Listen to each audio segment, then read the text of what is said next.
Media के हमारे जितने साथी हैं सभी लोगों का स्वागत है।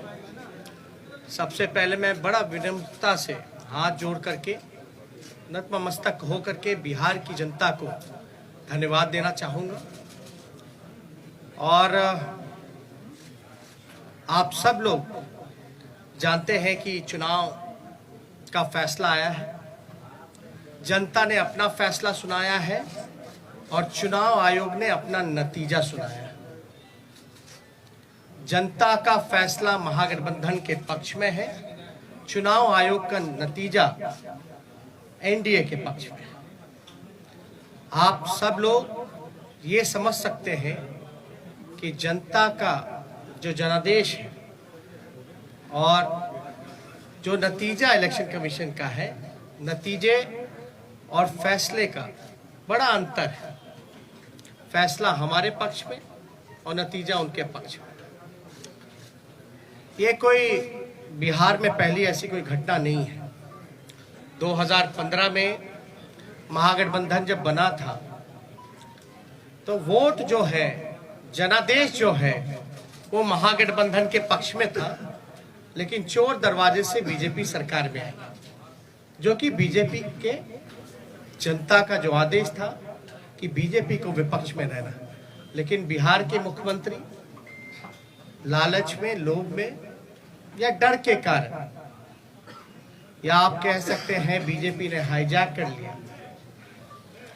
बीजेपी की सरकार रही, कहा जाता है डबल इंजन की सरकार, लेकिन पूरे चुनाव में हम लोगों ने जो सही मुद्दा था, जो जनता का मुद्दा था, चाहे सरकारी नौकरी रोजगार के सवाल पे, गरीबी, भूखमरी, पलायन, मजदूर, किसान, शिक्षा, चिकित्सा, या आप कह सकते हैं नियोजित शिक्षकों की जो समान काम समान वेतन, या स्वयं सहायता समूह के मानदेय की बात रही हो, नौकरी की बात रही हो, उसको लेकर के हम लोग बड़े सकारात्मक रूप से हम लोगों ने मुद्दा बनाया। और मुझे खुशी है कि जनता ने हम लोगों का साथ दिया और उस मुद्दे पे चर्चा हुई। और मैं अभी भी कहना चाहता हूं कि देश का, बिहार का ही नहीं बल्कि देश का युवा, मजदूर, किसान, स्वयं सहायता समूह, जीविका दीदी हो, आंगनबाड़ी हो, आशा वर्कर हो, विकास मित्र हो, नियोजित शिक्षक हो, जो हमारे श्रमवीर रहे हो, आज सब लोगों में आक्रोश है। आक्रोश इस बात का, धन बल छल, धन बल छल। एक तरफ देश के प्रधानमंत्री, बहुत ही शक्तिशाली प्रधानमंत्री, और एक बिहार के मुख्यमंत्री, तमाम पूंजीपति एक तरफ रहे, जोड़ भाग गुना सब कुछ करने के बावजूद भी इस 31 साल के नौजवान को रोकने में नाकाम रहे। तब जाकर के जो बीजेपी का जो प्रकोष्ठ है, आप प्रकोष्ठ भली भांति समझ सकते हैं कि बीजेपी का प्रकोष्ठ कौन है। बीजेपी के प्रकोष्ठ ने जोड़ भाग गुना सब कुछ किया, फिर भी राष्ट्रीय जनता दल को सिंगल लार्जेस्ट पार्टी होने से रोक नहीं पाई। और महागठबंधन के सभी साथियों ने एकजुट होकर के हम लोगों ने मुद्दे की चुनाव पर हम लोग चुनाव लड़ने का काम किया। और आप जानते हैं कि ये मुद्दा, कुछ लोगों ने असमर्थता जताई कि नौकरी नहीं दी जा सकती, जो कि डबल इंजन का चेहरा है। जो लोग बड़े बड़े दावे करते थे कि चेहरे का कमाल है कि राष्ट्रीय जनता दल को हमने कहां से कहां पहुंचा दिया, आज देखिए उनका चेहरा तीसरी नंबर पे चले गए। तीसरी नंबर पर नीतीश कुमार जी, साफ तौर पे ये समझ लें, भाजपा के लोग साफ तौर पे ये समझ लें, ये जो जनादेश है ये बदलाव का जनादेश है। अगर थोड़ी सी भी अंतरात्मा नैतिकता नीतीश कुमार जी में बची होगी तो ये जो कुर्सी पर बैठने का जो शौक है, जोर तोड़ भाग गुना करके जो बैठने का शौक है, कहीं ना कहीं से उनको जनता के इस फैसले का सम्मान करते हुए कुर्सी से हट जाना चाहिए। और कुछ लोग भले ही कुर्सी पर बैठे लेकिन महागठबंधन और हम लोग जनता के दिलों में बैठे हुए हैं। जनता, बिहार की जनता हम लोगों के साथ है। और बड़ा आश्चर्य की बात है, अभी तो हम लोग धन्यवाद यात्रा भी निकालेंगे क्योंकि हमारा स्पष्ट मानना है कि हम जीते हैं, हम हारे नहीं हैं, हम जीते हैं। पहली बार देश के किसी विपक्ष ने एक एजेंडा सेट किया और ये जो नतीजा आया है ये हमारे पक्ष में फैसला है और नतीजा जो उनके पक्ष में। लेकिन क्या ये सवाल खड़ा होता है कि देश के खासतौर पे बेरोजगारी, जहां बिहार में 46.6% है, जहां मुख्यमंत्री असमर्थता जताते हैं कि नौकरी नहीं दे सकते, तो क्या बिहार का जनता रोजगार नहीं चाहता? बिहार का जनता सरकारी नौकरी नहीं चाहता? ये सवाल खड़ा करता है। और हम लोग तो धन्यवाद यात्रा में भी जल्दी ही जाएंगे, लेकिन सरकार में अगर जो लोग छल कपट धन बल के कारण जो लोग बैठ रहे हैं, उनसे हम कहना चाहते हैं कि 4 दिन की ही चांदनी है, लेकिन अगर 19 लाख रोजगार, समान काम वेतन नियोजित शिक्षकों को, स्वयं सहायता समूह को अगर मानदेय, शिक्षा चिकित्सा अगर नहीं सुधरी जनवरी तक के महीने पर, तो हम महागठबंधन के लोग बड़ा आंदोलन करने का काम करेंगे। दूसरा पहलू, कुछ लोग बड़ा कहेंगे कि हार गए तो लोग रो रहे। नहीं, हम लोग रोने वाले लोग नहीं हैं, हम लोग संघर्ष करने वाले लोग, जनता के बीच रहने वाले लोग, सबको साथ लेकर के चलते हैं। जहां भी रहेंगे जनता की आवाज को बुलंदी से उठाते रहेंगे। लेकिन आप सब लोग देखिएगा कि आखिर कहां जोर तोड़ भाग गुना हुई।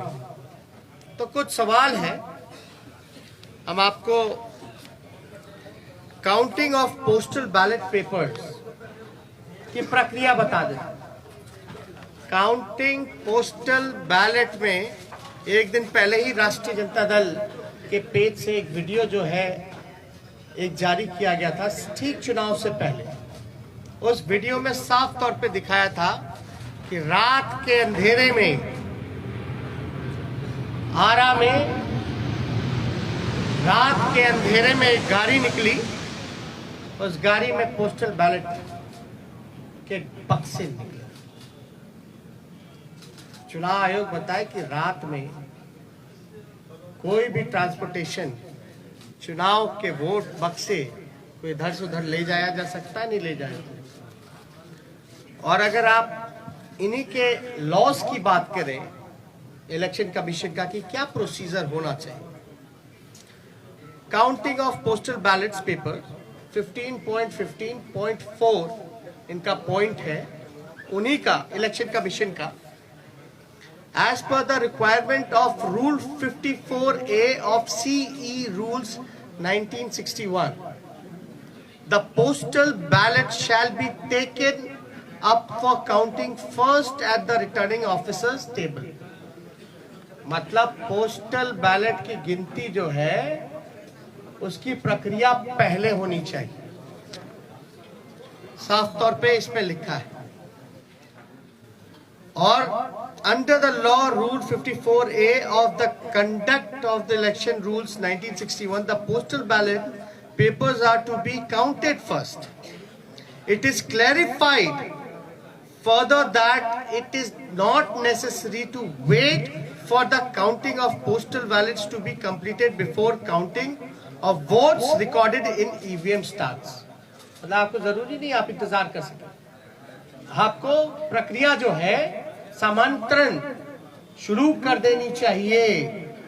वोटों की, पोस्टल बैलेट की वोटों की गिनती पहले ही शुरू कर देनी चाहिए। ये मेरा नहीं है, ये तो चुनाव आयोग का है। After a gap of 30 minutes from the commencement of counting of postal ballot papers, the counting votes of EVM can start. और 30 मिनट के बाद आप EVM की जो प्रक्रिया है वो चालू कर सकते हैं। Counting of postal ballot papers shall be done at returning officer's table. All postal ballot papers received by returning officer should be brought before him, her. Only such postal ballot papers are received before the hour fixed for commencement of the counting shall be counted. तो इसमें साफ तौर पे ये जिक्र किया गया है कि प्रक्रिया जो है पोस्टल बैलेट की पहले होनी चाहिए, और जरूरी नहीं है कि आप जो है पहले ईवीएम के ही करिए, आप पोस्टल बैलेट पहले काउंट कीजिए, उसके 30 मिनट बाद आप ईवीएम की गिनती चालू कर सकते हैं। एक और है 15 पॉइंट, पेज नंबर 260 में जाके देखिएगा। In case the victory margin is less than total numbers of postal ballot received, then there should be a mandatory re-verification of all postal ballots in the presence of observer and the RO. All the postal ballots rejected as invalid as well.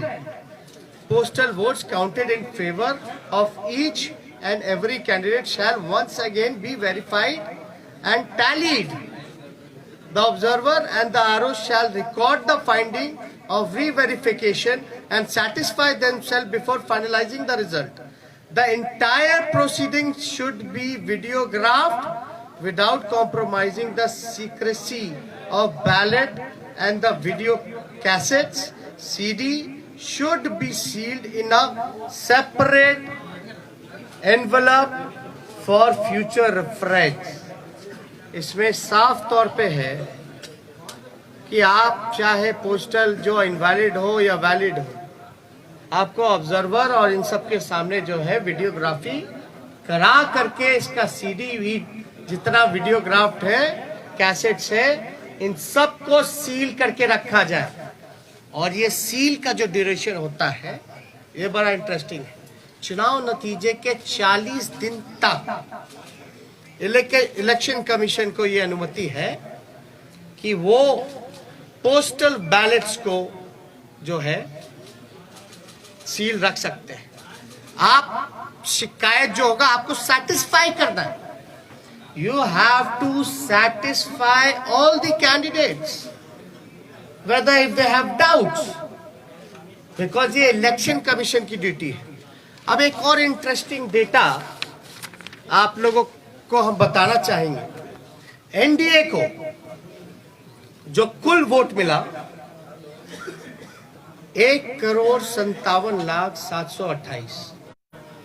मैं दोहरा दूं, NDA का जो कुल vote है 1,57,728, जिसका प्रतिशत निकल के आता है ऑल ओवर चुनाव का 37.3।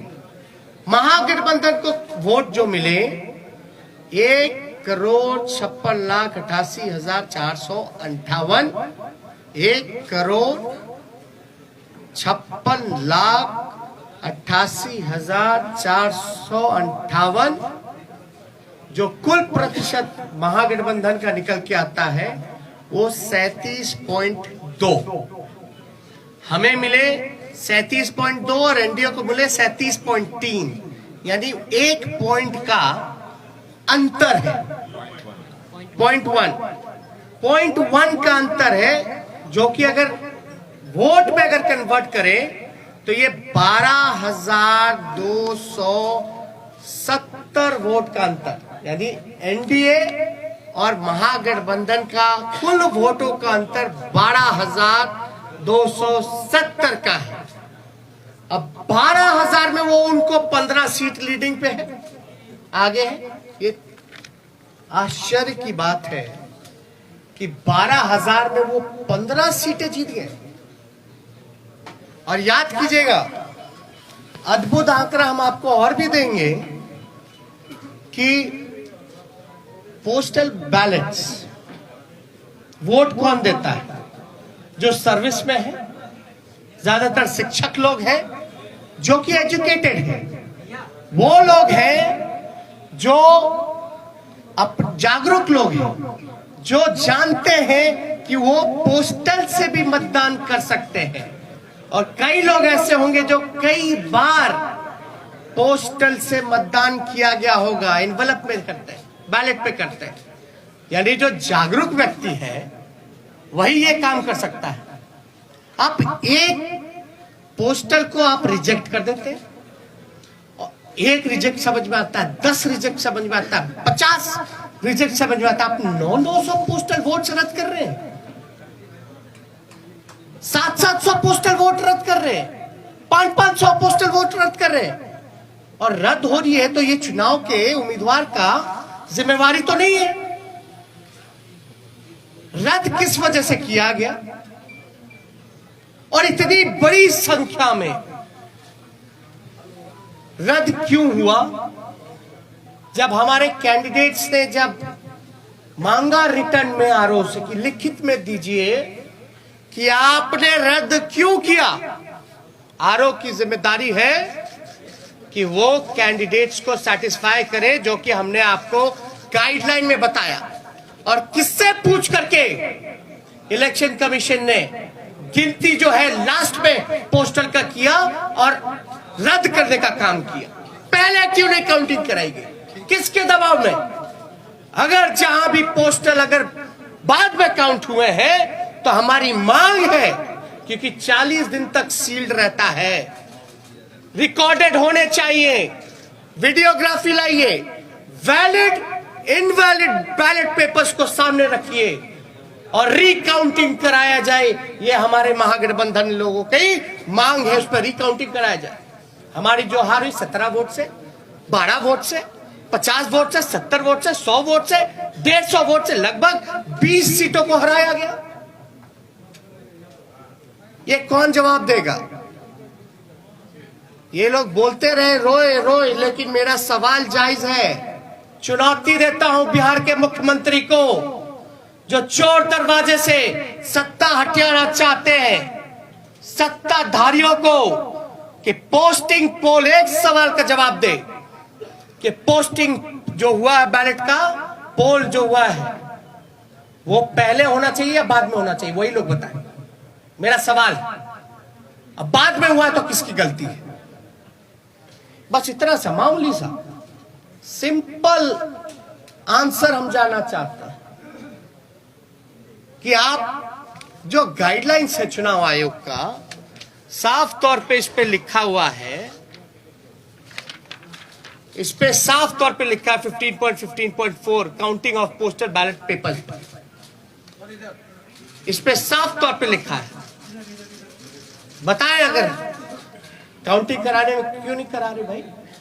हम लोगों के कैंडिडेट डिमांड करते रह गए, लेकिन हमारी बात को सुना नहीं गया, हमारे उम्मीदवारों को सुना नहीं गया। लास्ट में कई जगह तो ऐसा हुआ, राघोपुर का ही हम बता दें, राघोपुर का हम अपना बता दें, 3 बजे तक प्रक्रिया पूरी कर ली गई, रात के 11 बजे सर्टिफिकेट मिल रहा, 11 बजे। मेरा तो 37,000 का डिफरेंस था, लेकिन जहां कम मार्जिन, जहां हम जीत रहे थे, वहां पोस्टल बैलेट 900 संख्या में। तो आप कराते क्यों भैया? जब रद्द ही करना है तो पोस्टल पे काउंट ही मत कर, वोट ही मत कराइए। अगर पोस्टल का अगर कोई वैल्यू नहीं है, रद्द ही करना है, तो आप वोट क्यों कराते हैं? काउंटिंग प्रक्रिया में क्यों जोड़ते हैं? या तो रिकाउंटिंग कराइए, आपके पास तो पूरा दस्तावेज, सब दूध का दूध, पानी का पानी हो जाएगा, पता चल जाएगा कौन किसके दबाव में काम कर रहा है, किसके इशारे पे काम कर रहा है। तो ये कई जगह तो सर्टिफिकेट दे करके छीनने का प्रयास किया गया। अब आप बताइए हम सबूत कहां से लाए? ना मोबाइल ले जाने दिया जाता है, मोबाइल ले जाने दिया जाता तो सब पता चल जाता है, ना किसी को प्रवेश किया करने दिया जाता है। हमको तो छोड़ दिए, मीडिया के लोगों को भी प्रवेश नहीं करने दिया जाता है, और लोग कह रहे हैं कि सबूत ला। कहां से लाए सबूत? सबूत तो वहीं से आएगा ना जब आप इसकी रिकॉर्डिंग निकालिएगा, सीसीटीवी की, वीडियोग्राफी की। वैलिड इनवैलिड जो क्यों निकाल के दिखाओ ना जनता को। क्या जिनका रद्द किया गया वोट, क्या तो आप वोटर मानते ही नहीं है? अगर रद्द हुआ तो क्या प्रक्रिया है कि वो फिर से पूर्ण मतदान करे? चुनाव आयोग के लिए तो एक एक वोट का महत्व है ना। लोकतंत्र में आप 900 वोट पोस्टल बैलेट का रद्द कर दीजिएगा एक कॉन्स्टिट्यूएंसी में, और वो भी एजुकेटेड जागरूक वोटर्स का, जो सर्विस में है, उनके वोट के मान नहीं होगा, तो भाई सवाल तो बनता है। क्योंकि ये लोकतंत्र बचाने की लड़ाई है, और लोकतंत्र कैसे बचे? और एक वोट से हार भी होती है, जीत भी होती है, लेकिन आप देख रहे होंगे ना चेहरे का चमक कहां चला गया? तीसरे नंबर पर। अब तक सामने नहीं आए, फिर क्वारंटाइन हो गया, फिर क्वारंटाइन हो गया। अरे भैया अंतरात्मा जगाइए, नैतिकता, सिद्धांत, नीति, विचार सब धूमिल आपने कर लिया। अब आपने तो खुद कहा संन्यास लेने की बात, संन्यास लेने का काम कर रहे हैं तो कम से कम आखिरी के क्षण दिनों में काली अपने मुंह पे मत पुतवा करके जाइए। काली अपने मुंह पर या जनता का हाय लेकर के अपने राजनीतिक सफर का अंत मत कीजिए नीतीश जी, अंतरात्मा जगाइए। इसलिए हम सब लोगों को लगा कि ये प्रेस कॉन्फ्रेंस करना, और मैं पुनः बिहार को धन्यवाद दूंगा, धन्यवाद यात्रा करूंगा। भले ही छल कपट से कुर्सी पे ना बैठ पाए, लेकिन जो लोगों ने अपने दिलों में बैठाया है, इसके लिए हम जरूर जनता को धन्यवाद देंगे। और हमारा मानना है महागठबंधन की जीत हुई है, डबल इंजन की हार हुई है, जनता हमारे साथ है। और कुछ प्रकोष्ठ के लोग जो नतीजा, फैसला नहीं, जिन्होंने नतीजा सुनाया है, वो भी तो किसी के दबाव में काम कर। तो इसलिए ज्यादा कुछ ना कह के, अगर आप लोगों का कोई सवाल हो तो उसका जवाब देना चाहिए। एक मिनट, सवाल बहुत संगठित तरीके से पूछेगा, एक पर एक। हाँ, अब आप पूछिए। क्या महागठबंधन बिहार में फिर से सरकार बनाने की कोई कोशिश करेगी? कहीं से उम्मीद वैसी है, या फिर और कोई आंकड़ों के द्वारा सरकार बनाने की कोई कोशिश होगी? देखिए, हमने साफ तौर पे बोला ये मैंडेट जो है बदलाव का मैंडेट है। ये जनादेश जनता ने बदलाव के लिए दिया। तो जो लोग बदलाव के साथ हैं, इन चीजों को समझेंगे तो जरूर वो अपना फैसला लेंगे। क्या आरजेडी इस कोशिश में है कि जो छोटे दल को साथ में लिया जाए? अभी हमने तो साफ तौर पे बोला कि ये जनादेश जो है बदलाव का है, ये उनके ऊपर है कि वो जनता के साथ इस फैसले के साथ रहते हैं नहीं रहते। इधर से एक सवाल। तेजस्वी जी, कांग्रेस को 70 सीटें आरजेडी ने दी, महागठबंधन में 70 सीटें मिली, 19 सीटें वो केवल जीते। उनके ही नेता कह रहे हैं कि हमारी वजह से तेजस्वी की सरकार नहीं बन पाई। आपका क्या रिएक्शन है इस पर? क्या आपको मलाल है कि आपने कांग्रेस को 70 सीटें दे दी? पहली बात, महागठबंधन हम लोग मजबूती के साथ चुनाव लड़े, हम लोग एक दूसरे के साथ मजबूती के साथ खड़े हैं। कौन क्या कहता है ये विश्लेषण का समय नहीं है। अभी जो बात है, ये समय है कि हमको जो हराने का प्रयास किया जा रहा है, जो हमने सिंपल सा सवाल पूछा है कि जो रद्द हुए हैं क्यों हुए हैं, प्रक्रिया उसकी शुरुआत की थी, अंत में आपने ये क्यों किया, आपने रिटर्न में लिख करके क्यों नहीं दिया। मेरा अभी भी मानना है कि लगभग ऐसे 20 सीटें जो हैं हम लोगों को हराया गया है। ओवैसी की पार्टी AIMIM ने एक मिनट सुनिए एक मिनट, इनका वह सवाल है, एक साथ पूछे ना। सवाल ये है कि 119 के आंकड़ों तक आपने छुआ, फिर 108 हो जाता है, फिर 110 पे उसको कर दिया जाता है। हम चुनाव आयोग 5 घंटे इतने में उलझा के रखता है, इसको लेकर क्या कहना है? और कहीं ना कहीं ओवैसी ने आपको जो है एक तरह से देखा जाए तो नुकसान पहुंचाया। नहीं, देखिए किसी के पास एक तो अपने ही गाइडलाइंस का, जब हमने आरा का एक एग्जांपल दिया कि रात में आप बक्सा लेके जा रहे हो आ रहे हो, वो क्या उचित है? क्या वो गाइडलाइंस को वो चीजें फॉलो करती है? वो तो एविडेंस हुआ ना, वो तो एविडेंस है। वीडियो में आपका आईडी कार्ड भी दिख जाएगा, बैलेट पे बक्से जो रखे हुए हैं स्टील के, उसमें नंबर भी दिया जाएगा, गाड़ी का नंबर भी मिल जाएगा। तो उसमें हम तो स्पष्ट रूप से मान रहे हैं कि हमको तो कम से कम 130 सीटें महागठबंधन को मिली है। 130 सीटें मिनिमम महागठबंधन को मिली है। इधर नहीं एक आपने सवाल उठाया है गाइडलाइन से नहीं, आपने सवाल उठाया है रद्द हुआ है पोस्टल बैलेट का। गठबंधन आज की तारीख में जब सरकार नहीं बनी है बिहार में, अभी तक फॉर्मल नहीं हुआ है, गठबंधन इलेक्शन कमीशन को डॉक में लेने के लिए, you are putting the election commission on the dock. I have been asking simple question to release, to satisfy the candidates whatever their queries has. That's it. If they will not satisfy the candidates, then we might go to the court. Sir, आपको लगता है कि ओवैसी की party AIMIM ने आपको बड़ा नुकसान पहुंचाया है, खासकर अगर सीमांचल की बात करें? और क्या महिला मतदाताओं का रुझान इस बार भी आपके पक्ष में नहीं आया है क्या? ये बहुत ही अच्छा सवाल। हम तो कह रहे हैं हम 130 सीट जीते हुए हैं, हम तो बहुमत में आ गए, हम तो बोल रहे हैं कहां नुकसान पहुंचाया। दूसरी बात, साइलेंट वोटर्स, ये साइलेंट वोटर्स है कि इनविजिबल वोटर्स है? और साइलेंट वोटर क्या बोल रहा है? आप लोगों को कौन बोल दिया कि साइलेंट वोटर ने एनडीए को वोट दिया? हम तो जानना चाहते हैं।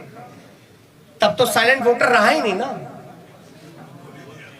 जब प्रधानमंत्री जी साइलेंट वोटर का जिक्र कर रहे हैं, उनके पर तो लोग बड़ा वोकल होते थे, अब साइलेंट हो गए। और साइलेंट हो गए तो प्रधानमंत्री जी को कान में जाके बोल दिया गया। जब बोल ही दिया तो साइलेंट कहां रह गए? ये साइलेंट वोटर थे ही नहीं, ये साइलेंट वही है जो इनविजिबल वोटर है, जो कि बीजेपी के प्रकोष्ठ है।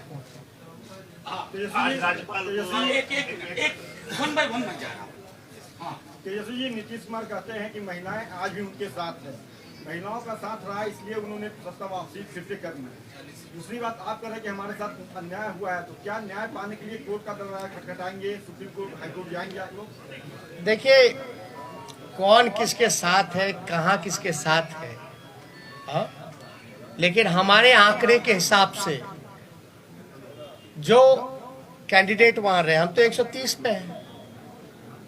हम तो ये कह रहे बिहार की जनता हमारे साथ है। आप क्यों जोड़ गुना भाग करा करके आप सरकार हथियाना चाहते हो? पहली बात, महिलाओं की जहां तक बात आएगी, तो जब सरकारी नौकरी मिलता है तो उसमें महिलाएं नहीं है? आप देखिएगा, महंगाई इतनी बढ़ गई तो क्या महिलाओं के किचन को इफेक्ट नहीं किया? सिलेंडर का दाम क्या है? घर का बिजली बिहार में सबसे महंगा है, क्या वो महिलाओं को असर नहीं करता है? ये महिला को अगर पहले नुकसान होता था अगर शराब का, घर का पैसे का, तो 200 रुपए का। आज नीतीश कुमार जी की वजह से जो ब्लैक मार्केट बन गया है वही 200 रुपए से ज्यादा 500 रुपए का घाटा हो रहा है महिलाओं को। तो कहां से उनके साथ महिलाएं भाई? ये सब केवल एक स्क्रिप्टेड प्रोपेगेंडा चलाया गया है, और जो कि इस इलेक्शन में ये जितने स्क्रिप्टेड प्रोपेगेंडा चलाने की कोशिश की गई, अरे आपने तो देखा इस चुनाव में इतने शक्तिशाली पीएम हो, मुख्यमंत्री हो, अब शब्द भी मेरे को कहा, मेरे परिवार को कहा, फिर भी हम आशीर्वचन के तौर पे हमने चुनाव लड़ा। तो कहां से आपका? देखिए सिंपल, मैं तो सत्ता में बैठे लोगों से भी पूछना चाहता हूं कि आप बताइए प्रोसीजर क्या है पोस्टल का, गिनती की क्या प्रक्रिया है, क्या वो फॉलो हुई है, नहीं हुई है? अगर हुई नहीं हुई, जो भी छोड़िए अलग बात, या हमारे जो उम्मीदवार रहे, अगर वो कोई क्वेरी इलेक्शन कमीशन को उस समय पूछ रहे थे तो उस समय इनकार क्यों किया गया, लिखित तौर पे क्यों नहीं दिया गया? और अब हम सभी उम्मीदवार जो है लिख करके इलेक्शन कमीशन को भेज रहे हैं, और हमको तो सीडी भी चाहिए, वीडियोग्राफी भी देखना है। इससे पहले कि मैं अगला सवाल तेजस्वी जी के लिए लूं, मैं एक चीज और उसमें जोड़ देना चाहता हूं। इस बार सबसे बड़ा पोस्टल बैलेट का आधार था नियोजित शिक्षकों की। बिहार सरकार और उसके मुखिया को मालूम था कि ये पूरी की पूरी नियोजित शिक्षकों का समुदाय शिफ्ट कर गया है, इसलिए इनवैलिड करने की कोशिश हुई, और वो सब चीजें हम एविडेंस के तौर पर मांगेंगे और इनके जीते हुए लोग हारेंगे। और एक बात, इनवैलिड करने का कारण जो हमको संदेह है ये है कि पोस्टल की जितनी भी काउंटिंग हुई है, एज एन एग्जाम्पल राघोपुर अगर लेते हैं, मेरे क्षेत्र का लीजिएगा, जहां हम 37,000 से चुनाव जीते हैं, जहां हम अच्छे से चुनाव जीते हैं, वहां भी पोस्टल में हम जीते हुए हैं लगभग 3 गुना ज्यादा से। एक एग्जाम्पल अगर रूनी सैदपुर का लीजिएगा, सीतामढ़ी का, तो वहां लगभग जो है 15 से 20,000 वोटों से हारे हैं, 25,000 से हारे हैं। लेकिन वो हारे हुए 15 से 20,000 क्षेत्रों में भी पोस्टल में एक तरफा हम लोग लीडिंग किए। यानी पोस्टल में जो मनोज झा जी ने कहा कि ज्यादातर पढ़े लिखे लोग शिक्षकों का, नियोजित शिक्षकों का रहा है, जिन मुद्दों के साथ हम समान काम समान वेतन दिलाने की जो बात कही थी, हमारे पक्ष में वो वोट मिले जिसको रद्द किया गया। और ध्यान से, आरा वाला भी पोस्टल बैलेट का ही बक्सा था रात का, तो एक जगह का पकड़ाया, लेकिन रात के अंधेरे में क्या क्या खेल हुआ, ये तो आंकड़ा जो है हम लोग डिमांड कर रहे हैं आयोग से। एक आखिरी सवाल। एक मिनट। अरे नहीं ऐसे राजभवन गए थे लेकर दिल्ली, और उनसे जब सवाल किया गया कि विपक्ष जो आरोप लगा रहा है उस पर क्या कहना है उनका, उन्होंने कहा कि हमने विपक्ष को कहा है। अरे भैया भाई सुनिए, समझ गए आप। एक मिनट, गवर्नर चुनाव लड़ रहे थे क्या? नहीं, एक मिनट बात सुनिए। गवर्नर चुनाव लड़ रहे थे क्या? चुनाव कौन लड़ रहा था? कैंडिडेट। इस गाइडलाइन में क्या लिखा है इलेक्शन कमीशन का? किसको सेटिस्फाई करता है, गवर्नर को कि कैंडिडेट को? क्या सीडी दिखाए क्या? दे मीडिया को दे दे, अरे मीडिया को दे दे, सब देखे ना। Thank you. जो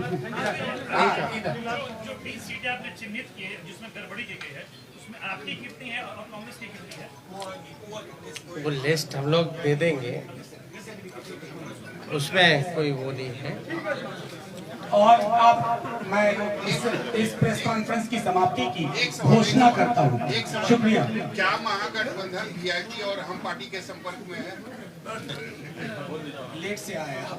हमने पहले ही इसका जवाब दे दिया है कि ये जनादेश बदलाव का है और फैसला उनको लेना है कि जनता के फैसले के साथ है कि नहीं। शुक्रिया तमाम